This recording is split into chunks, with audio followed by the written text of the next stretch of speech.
अटल बिहारी वाजपेयी जी की 5वीं पुण्यतिथि के अवसर पर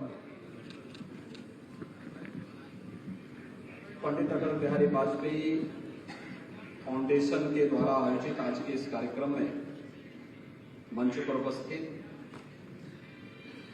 भारतीय जनता पार्टी के प्रदेश के अध्यक्ष चौधरी भूपेंद्र सिंह जी, प्रदेश सरकार में मेरे वरिष्ठ सहयोगी और इस कार्यक्रम के संयोजक श्री ब्रजेश पाठक जी, प्रदेश सरकार के हमारे मंत्रीगण श्री सुरेश कुमार खन्ना जी, सूर्य प्रताप शाही जी, आशीष पटेल जी, गिरीश चंद्र यादव जी, राज्यसभा के माननीय सांसद डॉक्टर अशोक वाजपेयी जी,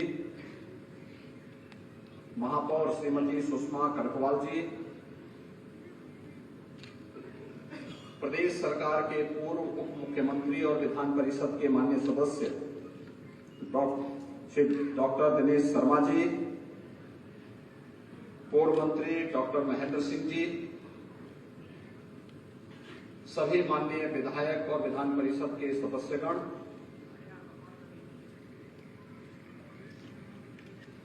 पंडित अटल बिहारी वाजपेयी फाउंडेशन से जुड़े हुए सभी पदाधिकारीगण और उपस्थित भाइयों बहनों, आज हम सब भारत माता के महान सपूत भारतीय जनता पार्टी के संस्थापक अध्यक्ष के रूप में, जिनका एक लंबे समय तक मार्गदर्शन लखनऊ को, प्रदेश को और देश को प्राप्त हुआ, ऐसे अपने श्रद्धेय नेता अटल जी की 5वीं पुण्यतिथि पर उनकी स्मृतियों को नमन करने के लिए आज यहां पर एकत्र हुए हैं। मैं इस अवसर पर प्रदेश शासन की ओर से और उत्तर प्रदेश वासियों की ओर से सदैव अटल जी की स्मृतियों को नमन करते हुए विनम्र श्रद्धांजलि अर्पित करता हूं।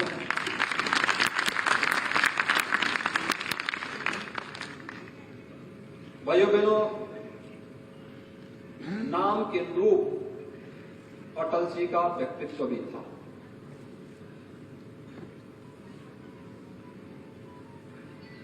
और अगर कहें तो उनका व्यक्तित्व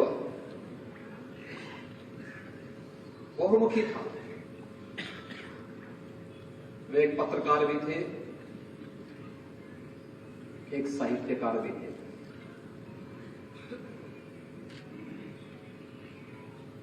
वे एक राजनेता भी थे और भारत की आत्मा को झंकृत करने वाले एक जन नेता के रूप में उनका यशस्वी मार्गदर्शन इस देश को उस कालखंड में प्राप्त होता रहा जब राजनीति संक्रमण काल के दौर से गुजर रही थी। विपरीत परिस्थितियों में देश को एकजुट होकर के कोई भी नेतृत्व हो, जब देश की बात आएगी, हम राजनीतिक मतभेदों से ऊपर उठ करके देश के बारे में, देश के नेतृत्व के साथ खड़े होंगे। और नहीं जानता 1971 में जब भारत पाकिस्तान युद्ध के समय भारत की एकता की बात सामने आई तो सरकार के चीरहरण के लिए नहीं, बल्कि सरकार के साथ स्वर से स्वर मिलाकर के सरकार के कार्यों का समर्थन करने के लिए उस समय अटल जी ने उस समय की सरकार को पूरी तरह समर्थन देकर के भारत की एकता का संदेश दुनिया के मंचों पे दिया था। कौन नहीं जानता है, जब इसी कांग्रेस ने देश के लोकतंत्र का गला घोटने का प्रयास किया तो सदैव अटल जी ने उस समय लोकतंत्र को बचाने के लिए भारतीय जनसंघ को विसर्जन करने और लोकतंत्र को बचाने का सर्वोपरि मान रखा, क्योंकि एक आम नागरिक की आवाज को लोकतंत्र के माध्यम से ही दुनिया के सबसे बड़े मंच तक पहुंचाया जा सकता है। इस आवाज को मजबूती प्रदान की अटल जी ने। एक राजनेता के रूप में, विदेश मंत्री के रूप में संयुक्त राष्ट्र संघ में राजभाषा को वहां पर प्रमुखता के साथ अपने भाषण का हिस्सा बनाओ, यह भी पहली बार भारत ने देखा। और भारत के अनुरूप भारत के विकास की कार्य योजना कैसे बननी चाहिए, प्रधानमंत्री ग्रामीण सड़क योजना का कार्य रहा हो, राष्ट्रीय राजमार्गों के स्वर्णिम चतुर्भुज योजनाओं का कार्य रहा हो, भारत के अंदर हर हाथ में मोबाइल फोन अगर आज पहुंचा है तो भाइयों बहनों इसका श्रेय अटल बिहारी वाजपेयी जी को जाता है। मोबाइल क्रांति की जनक भारत के अंदर कोई है, ये रिफॉर्म किसी ने किया, अटल जी ने किया। याद करिए, अटल जी के आने के पहले लैंडलाइन टेलीफोन भी सिफारिश पे मिल पाता था और बड़ा मुश्किल था। एक दूर की कौड़ी थी mobile, landline phone, mobile phone की बात तो बहुत दूर। मोबाइल फोन जब आया था, एक कॉल की कीमत 16 रुपए थी उस समय। 16 रुपए, सामान्य व्यक्ति उसको कर ही नहीं सकता। आज ही अगर 16 रुपया हो जाए तो बहुत सारे लोग अपना मोबाइल फोन बंद करके वापस रख देंगे।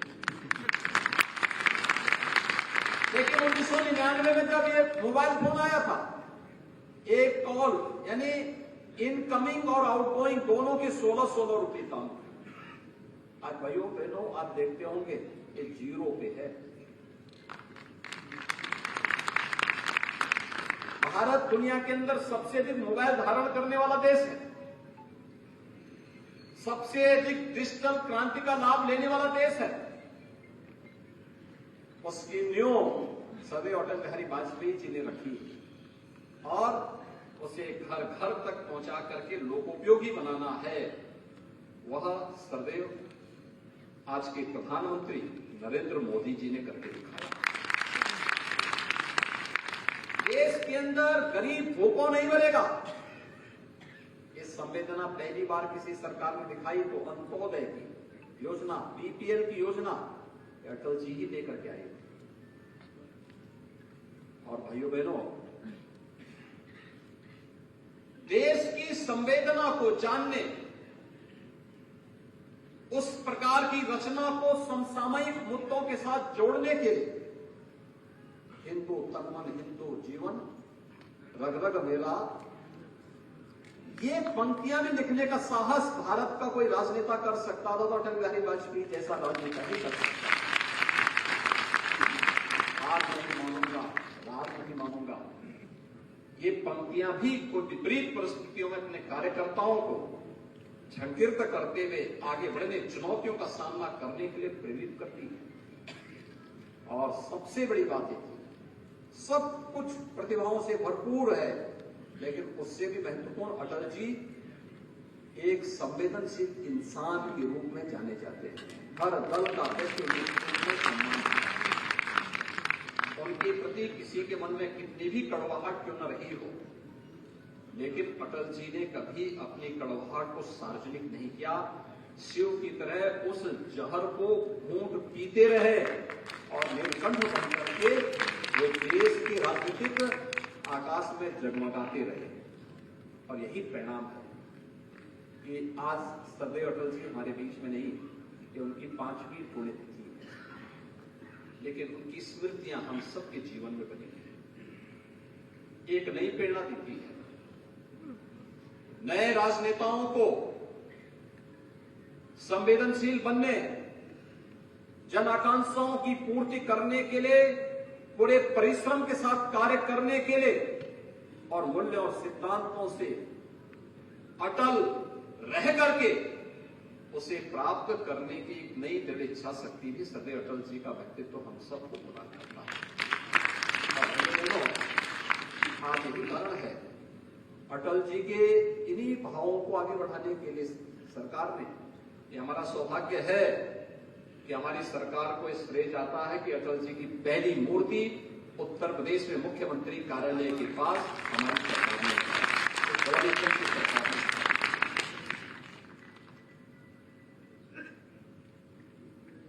मूर्ति स्थापना के बाद कोरोना कालखंड में आदरणीय प्रधानमंत्री जी उस मूर्ति का लोकार्पण करने के लिए स्पेशली लखनऊ आए।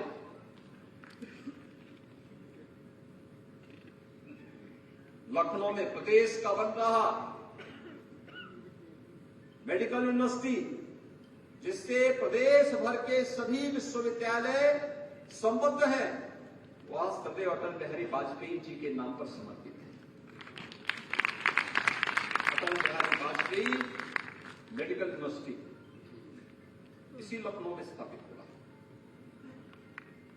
और यही नहीं, पहली बार एक नया शिक्षा के क्षेत्र में, और वह भी किन बच्चों के लिए, श्रमिकों के बच्चों के लिए और अनाथ बच्चों के लिए, अटल आवासीय विद्यालय।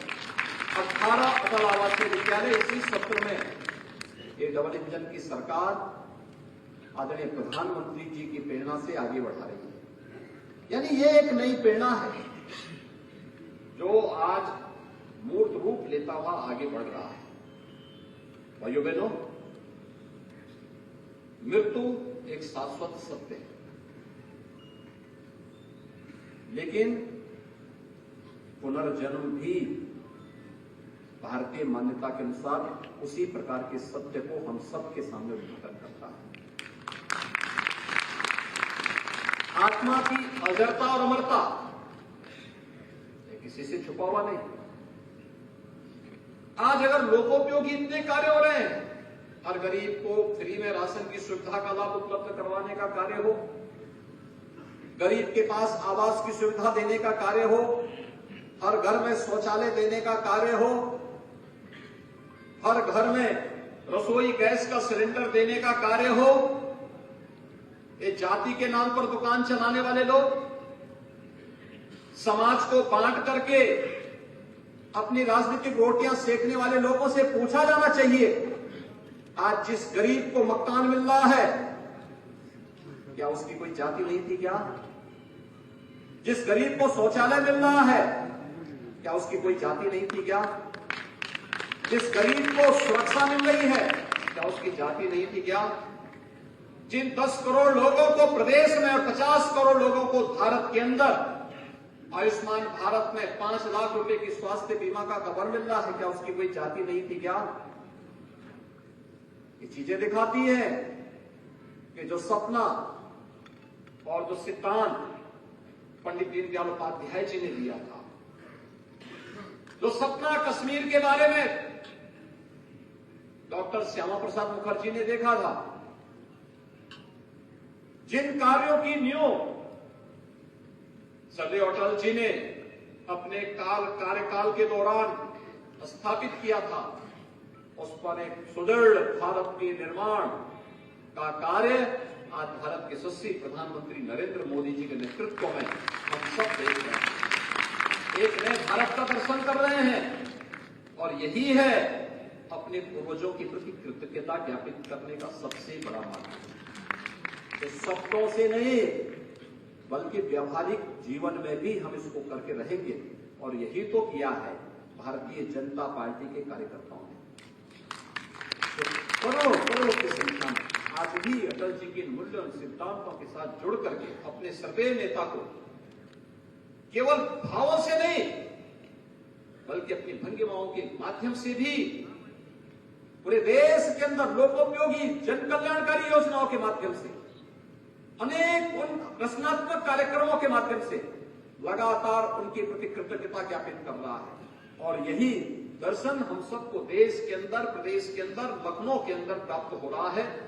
कि लखनऊ वासियों का, प्रदेश वासियों का सौभाग्य है कि सदैव अटल जी 1957 में बलरामपुर लोकसभा सीट से पहली बार सांसद बने, ये उत्तर प्रदेश के अंदर। आज बलरामपुर में अटल जी के नाम पर हम लोग इसी केजीएमयू का सैटेलाइट सेंटर को मेडिकल कॉलेज के रूप में स्थापित कर रहे हैं उसी बलरामपुर जिले में। और लखनऊ को तो ये सौभाग्य प्राप्त है कि 5-5 बार लखनऊ से अटल जी ने नेतृत्व देकर के देश की संसद का प्रतिनिधित्व किया। अटल और लखनऊ एक दूसरे के पूरक बन गए। यही होता है अपने नेता के प्रति समर्पण का भाव। आज के इस अवसर पर मैं लखनऊ वासियों की ओर से, प्रदेश वासियों की ओर से सदैव अटल जी के श्री चरणों में नमन करते हुए विनम्र श्रद्धांजलि अर्पित करता हूं और श्री ब्रजेश पाठक जी और उनकी पूरी टीम को हृदय से धन्यवाद देता हूं कि हर वर्ष सदैव अटल जी की स्मृतियों को इस कार्यक्रम के माध्यम से, उनकी रचनाओं की काव्यांजलि के माध्यम से एक नई ऊंचाइयां उनके माध्यम से देकर के कृतज्ञता ज्ञापित की जाती है। एक अभिनंदनीय प्रयास है। मैं उनको और उनकी पूरी टीम को हृदय से धन्यवाद देते हुए आप सबके प्रति अपनी शुभकामनाएं देता हूं। धन्यवाद। जय